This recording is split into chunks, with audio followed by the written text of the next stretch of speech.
എല്ലാവർക്കും നമസ്കാരം. മൂവൻ സ്റ്റോക്കിലേക്ക് എല്ലാവർക്കും സ്വാഗതം.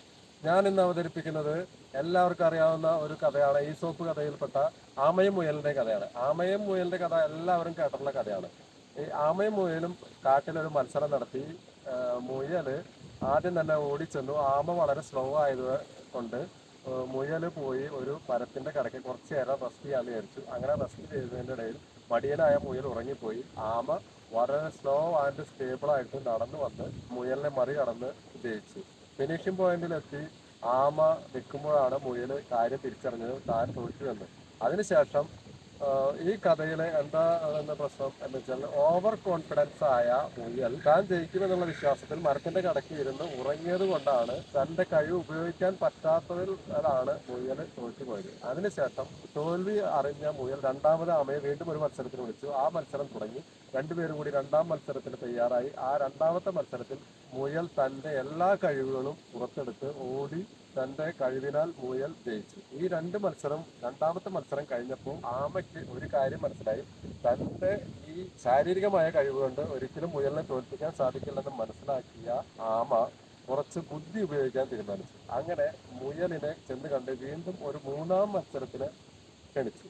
മൂന്നാം മത്സരത്തിന് പക്ഷെ ആമ ഒരു ഡിമാൻഡ് വെച്ചു. ഡിമാൻഡ് എന്നാൽ ഇതാണ്: വെന്യൂ താൻ തീരുമാനിക്കും എന്നാണ് ആമ പറഞ്ഞത്. അപ്പൊ വെന്യൂ എന്ന് പറഞ്ഞത് കുറച്ചു നേരം ഓടാനുള്ള ദൂരവും അതിനുശേഷം ഒരു പുഴയ്ക്ക് അപ്പുറത്താണ് ഫിനിഷിംഗ് പോയിന്റ് വെച്ചിരുന്നത്. ഈ സംഭവം മുയൽ മനസ്സിലാക്കിയിരുന്നില്ല. അങ്ങനെ മൂന്നാം മത്സരം തുടങ്ങി. മുയൽ ഓടിച്ചെന്ന് നോക്കിയപ്പോൾ അപ്പുറത്ത് ഒരു പുഴയാണ്. ഫിനിഷിംഗ് പോയിന്റ് പുഴ കഴിഞ്ഞിട്ടാണ് ഫിനിഷിംഗ് പോയിന്റ് വെച്ചിരിക്കുന്നത്. വളരെ പതുക്കെ നടന്നു വന്നിരുന്ന ആമ അത് കഴിഞ്ഞ് ഓട്ടം കഴിഞ്ഞ് പുഴ നീന്തി കടന്ന് ഫിനിഷിംഗ് ടൈം തൊട്ട് അതിൽ ആമ വിജയിയായി. അങ്ങനെ മൂന്നാമത്തെ മത്സരത്തിൽ ബുദ്ധി കൊണ്ട് ആമ വിജയിച്ചു. അപ്പോ രണ്ടുപേർക്കും കഴിവുണ്ട്. പക്ഷെ മത്സരത്തിൽ മുയൽ ശാരീരിക ക്ഷമതയിൽ കൂടുതലാണെങ്കിലും ആമ ബുദ്ധി ഉപയോഗിച്ച് മൂന്നാമത്തെ മത്സരത്തിൽ ജയിച്ചത് കൊണ്ട് ഒരു കാര്യം മനസ്സിലായി: ഇനി രണ്ടുപേരും കൂടി ഒരു കോംപ്രമൈസിൽ പോകാമെന്ന് വിചാരിച്ചു. വീണ്ടും ഒരു മത്സരത്തിന് തോൽവി അറിഞ്ഞ മുയല് നമുക്ക് വീണ്ടും ഒരു മത്സരം നടത്താം എന്ന് വിചാരിച്ചു. പക്ഷേ ഇവർ രണ്ടുപേരും കൂടി തമ്മിൽ തീരുമാനിച്ച് ഒരു കോംപ്രമൈസിലെത്തി. അങ്ങനെ ഇവർ ഒരു നാലാമത്തെ മത്സരത്തിലേക്ക് പോകാനുണ്ടായി. അങ്ങനെ എന്താണ് നാലാമത് മത്സരം? അപ്പൊ നമ്മുടെ സമൂഹത്തിൽ പല കഴിവുള്ള ആൾക്കാരുണ്ട്. പല വ്യത്യസ്ത രീതിയിലുള്ള കഴിവുകളുണ്ട്.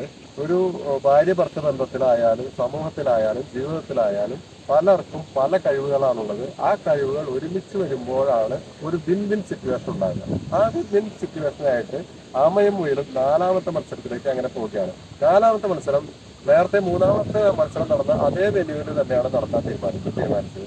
അപ്പോൾ അവരൊരു കാര്യം ചെയ്തു. കരഭാഗം മുയൽ ഓടുന്നതിന് മുമ്പ് ആമയെ ചുമലിലേറ്റി മുയൽ ഓടി പുഴയുടെ തീരത്തെത്തിയപ്പോൾ ആമ മുയലിന്റെ പുറത്ത് നിന്ന് ഇറങ്ങി മുയലിനെ ചുമലിലേറ്റി പുഴ നീന്തി കടന്നു. അങ്ങനെ രണ്ടുപേരും ഒരുമിച്ച് ആ ഫിനിഷിംഗ് ലൈനിൽ തൊട്ടു. ഈ കഥയിൽ നിന്നും നമുക്ക് മനസ്സിലാക്കുന്നത്, സമൂഹത്തിലായാലും ജീവിതത്തിലായാലും ദാമ്പത്യത്തിലായാലും നമ്മൾക്ക് രണ്ടു പേർക്കായാലും ഒരുപാട് ആൾക്കാർക്കായാലും വ്യത്യസ്തമായ വളരെയധികം കഴിവുകളുള്ള ആളുകളാണ്. ഈ കഴിവുകൾ പരസ്പരം അംഗീകരിച്ചുകൊണ്ട് നല്ല രീതിയിൽ മുന്നോട്ട് പോകാൻ സാധിക്കുകയാണെങ്കിൽ വിൻ വിൻ സിറ്റുവേഷൻ ഉണ്ടാകും. രണ്ടു പേർക്കും വിജയിക്കാൻ സാധിക്കും. ഓരോ ആളുകളുടെയും പോരായ്മകൾ എന്താണെന്നും അവരുടെ കഴിവുകൾ എന്താണെന്നും തിരിച്ചറിഞ്ഞ് കാണുന്നതിലാണ് ജീവിതത്തിൽ വിജയം വരുന്നത്. അപ്പോൾ ഈ ആമ മുയൽ ഈസോപ്പ് കഥയുടെ സാരാംശം ഞാൻ വെറൈറ്റി 3 കഥകളിലായിട്ട് എൻ്റെ രീതിക്കനുസരിച്ച് അവതരിപ്പിച്ചതാണ്. നിങ്ങൾക്ക് ഇഷ്ടപ്പെട്ടതെന്ന് കരുതുന്നു. എല്ലാവർക്കും താങ്ക് യു. നമസ്കാരം. ജയ്.